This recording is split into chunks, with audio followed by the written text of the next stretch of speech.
কত নম্বর আছে x square plus 11x plus 30।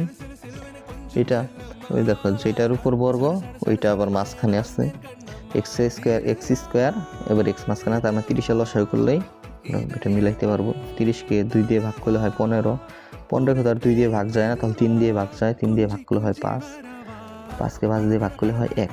যে এখন এই 4টাকে আমরা গুণ করে 2টা বানাবো, এমনভাবে গুণ করে 2টা বানাবো যেন আবার যোগ বিয়োগ করলে 11 হয়।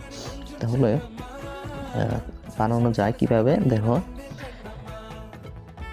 3 5 15, 15 দিতে হয় না, 3 2 হ্যাঁ মিলে গেছে। দেখো 2 আর 3 যদি আমরা গুণ করি, এই 2টা যদি গুণ করি তাহলে হয় 6, আর এই 2টা যদি গুণ করি তাহলে হয় কত 5, 5 আর 6 কিন্তু যোগ করলে 11 হয়, তাহলে মিলে গেছে।